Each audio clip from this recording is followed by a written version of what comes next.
Nesse domingo, cristãos do mundo inteiro estão reunidos celebrando a ressurreição de Jesus, que ocorreu por volta do ano 30 da era cristã, né? Nosso calendário conta a partir do nascimento de Jesus e foi lá pelo ano 30 que ele morreu e ressuscitou, supostamente ressuscitou, né? Na verdade, esse é um feriado que começou com os judeus, que celebra a libertação dos judeus por Moisés, né? Porque eles eram escravos no Egito. Então Moisés recebe a ordem de Deus para libertar o povo de Israel, o povo prometido, e a Páscoa judaica celebra essa libertação, essa saída do Egito, cruzando o Mar Vermelho em busca da Terra Prometida.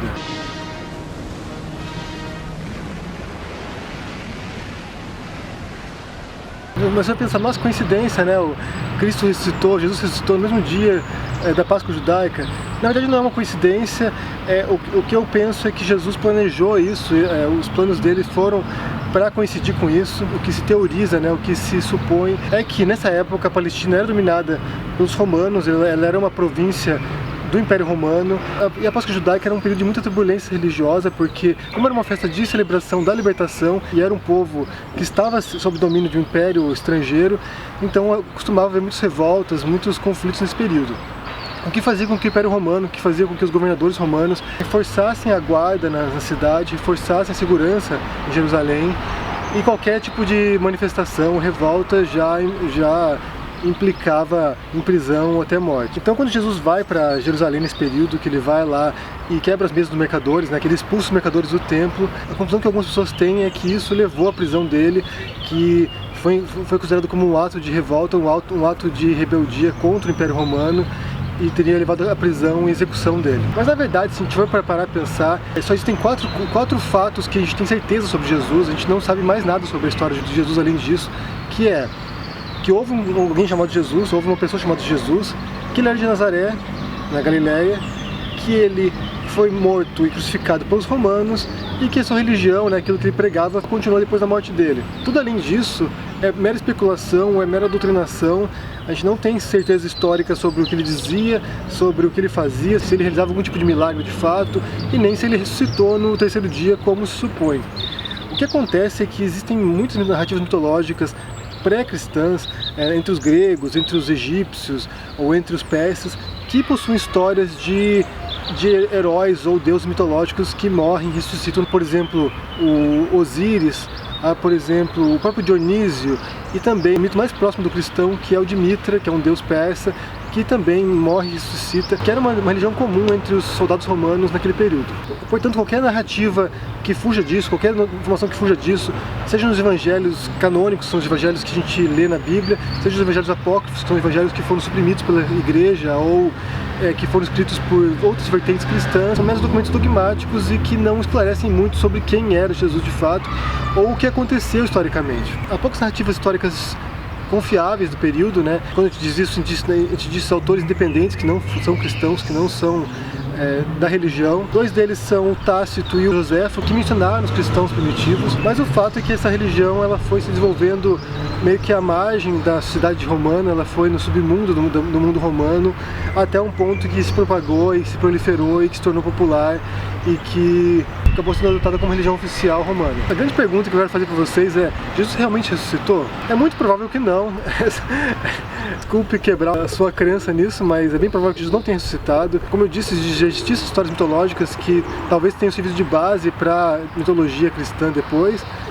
E se a gente analisar os evangelhos, que são os textos que a gente tem para poder entender a doutrinação cristã, a doutrinação baseada na história de Jesus, a primeira delas, que é a de Marcos, né, que foi a primeira a ser escrita, que foi lá pelo ano 70 depois de Cristo, ela acaba originalmente no túmulo vazio. Maria Madalena vai lá visitar o túmulo e quando chega lá o túmulo está vazio. O que isso indica que as narrativas da ressurreição são posteriores, são muito posteriores a isso, e elas não têm coerência entre si. Porque o Evangelho de Marcos serviu como referência para o Evangelho de Mateus e de Lucas depois, é a mesma estrutura narrativa, são as mesmas histórias, só que quando você chega nesses livros, na hora da ressurreição, eles divergem completamente, eles têm histórias totalmente diferentes que não batem uma com as outras. Portanto, o que isso indica que as histórias da ressurreição são invenções posteriores que não tem nenhum tipo de fundamento na narrativa de fato da história de Jesus. O que se acredita é que toda essa narrativa da ressurreição de Jesus tenha muito a ver com um conteúdo simbólico, né, de como a ressurreição da mensagem dele, de como ela permaneceu viva com os discípulos e foi sendo propagada adiante. O mais provável é que ele tenha morrido na cruz, talvez tenha sido sepultado em alguma vala comum ou algum túmulo, ou se realmente o corpo desapareceu depois, como se supõe pela história bíblica, tenha sido roubado pelos discípulos ou por alguém para poder criar essa mitologia. Portanto, é muito provável que ele não tenha ressuscitado. Ele morreu, isso é fato, ele foi crucificado, isso está além de qualquer dúvida, mas ele não deve ter ressuscitado.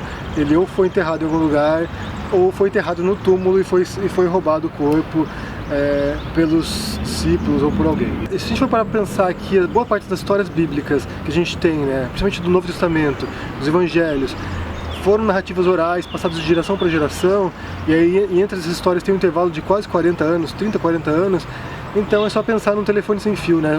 Um vai contar uma história, o outro vai repete essa história, aumenta um pouquinho e vai aumentando um pouquinho, quando você viu a história já aumentou um monte e já não tem nada a ver com a história original. Se você gosta desse assunto, se interessa, eu recomendo que você leia duas referências muito importantes. Uma é The History of Christianity, do Paul Johnson, é um livro enorme, que narra desde os primeiros evangelhos até o cristianismo contemporâneo, até o século XX. E as outras obras são do John Dominic Crossan, que é um teórico muito importante. Ele escreveu vários livros sobre Jesus histórico, um deles é o Jesus Histórico e o outro é Quem Matou Jesus, que são livros muito bons, e ele analisa os extratos narrativos para tentar determinar qual é o texto mais autêntico e quais são as narrativas que mais se aproximam do que ele realmente disse, e são livros muito bons. Então, se você se interessa, dê uma lida nesses materiais. Foram os materiais que eu consultei quando escrevi meu livro sobre Jesus. Eu pesquisei durante 7 anos sobre isso, para escrever esse romance. Portanto, dentro de todo o material que eu li, dentro de todos os livros que eu consultei, e vídeos e documentários, esses foram os mais interessantes e os que mais se aproximam da verdade histórica sobre Jesus. Então, uma feliz Páscoa para vocês, desmontando um pouco a narrativa da ressurreição. Espero que tenham gostado desse vídeo, dê um joinha se gostou, assine o canal se não assinou ainda e a gente se vê por aí. Abraço e até mais. Tchau!